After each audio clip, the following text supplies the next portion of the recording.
প্রিয় দর্শক, আসসালামু আলাইকুম। কোর ভিশন ফাউন্ডেশনের আয়োজন ভিশন ফর সাকসেসে স্বাগতম। দর্শক, জীবনের প্রতিটি ক্ষেত্রে আমরা সবাই চাই সফলতা, কিন্তু সফলতার সংজ্ঞা কি? এর মাপকাঠি কি? সম্পদ, নাম, যশ, ক্ষমতার নাম কি সফলতা? সফলতার জন্য কি অপরিহার্য? সফলতার কোনো শর্টকাট পথ আছে কি? এসব প্রশ্নের উত্তর খুঁজতেই কোর ভিশন ফাউন্ডেশনের entrepreneurship development initiative vision for success. আমাদের আজকের আলোচনা, how Islam deals with life. আসুন জেনে নেই কোরআন ও সুন্নাহর আলোকে how Islam deals with life. Here with us our speaker ইমাম Samsi Ali, director, Jamaica Muslim centre. Brother, আসসালামু আলাইকুম। Salam. Tarakat. So today's topic is how Islam deals with life. So how you are going to explain it? Yes, Bismillah ar-Rahman ar-Rahim, Alhamdulillah, salatu wassalam ala Rasulillah. I think one of the big misconceptions or misunderstanding of the religion by the Muslims, I'm not talking about non-Muslims, that if not the majority, at least I can say many Muslims understand wrongly that Islam is only dealing with our life partially, some part of life. In other words, it deals with salat, with fasting, with dhikr, deal with masjid or Masjid al-Haram, Makkah. But it doesn't deal with life in general. So it looks like I can be regulated by Islam in the mosque, but I don't have nothing to do with Islam on the street or in the market or anywhere else. And that kind of understanding of Islam is misleading and is very dangerous on the other hand, on the other side, because understanding Islam partially can be the key for others to blame Islam. For example, when the Muslims are so obedient in the masjid, looks like so good Muslim in the masjid, while they are in the market, they are very easily manipulating the things. They are cheating people, they are lying to the people, they don't care about honesty.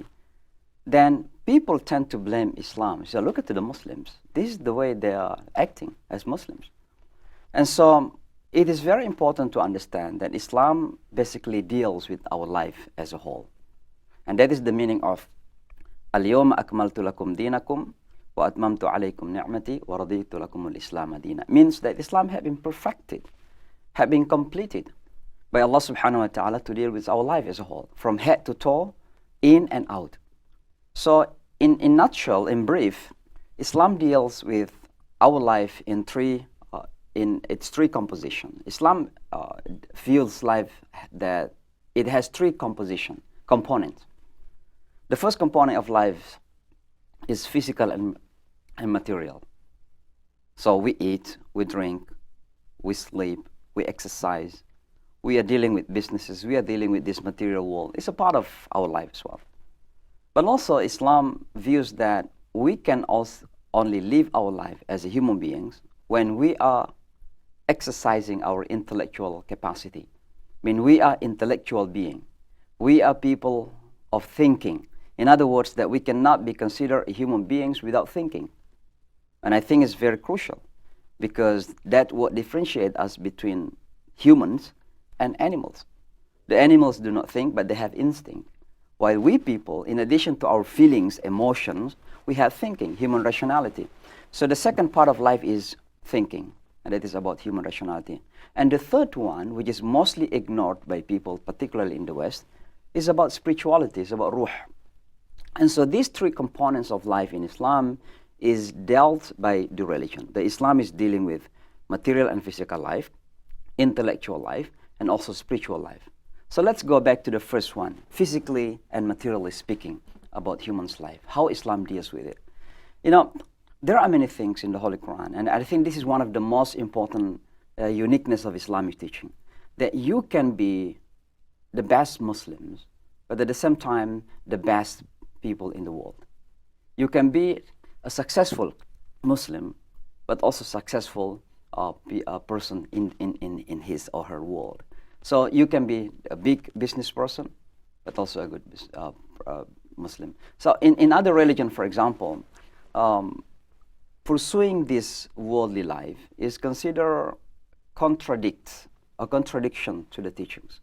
Let's say, take for example, Buddhism. In Buddhism, it is about sacrificing life. It is about divorcing life. You know, the more you are suffering, the more you are religious in Buddhist view.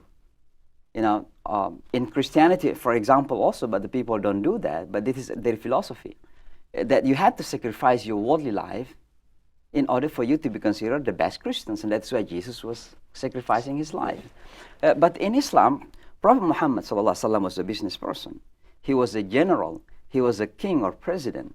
So he was politically involved. He was involved in business. So that is the uniqueness of Islamic teaching. So let me go back. Islam is in line with worldly development. And let's go back first how Islam views this world. Number one, we are here as Khalifa.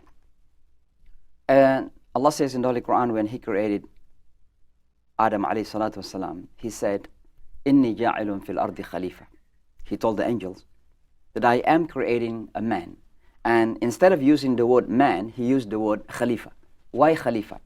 Because the word Khalifa represents the duty and the task, the responsibility of that man. And it is to build the world. And the word Khilafah, it also means imara. It means to build, to develop. And so one of the responsibility, social responsibility of human beings is to develop this world. And that's why building the world is a part of our religious obligation. And you can find that many, many things in the Holy Quran. Allah subhanahu wa ta'ala, for example, says, أعوذ بالله من الشيطان الرجيم بسم الله الرحمن الرحيم فإذا قضيت الصلاة فانتشروا في الأرض وابتغوا من فضل الله واذكروا الله كثيرا لعلكم تفلحون. The word لعلكم تفلحون means so that you may be successful.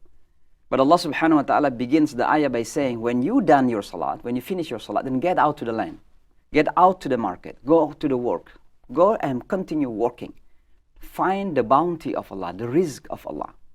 These are the means for you to be happy.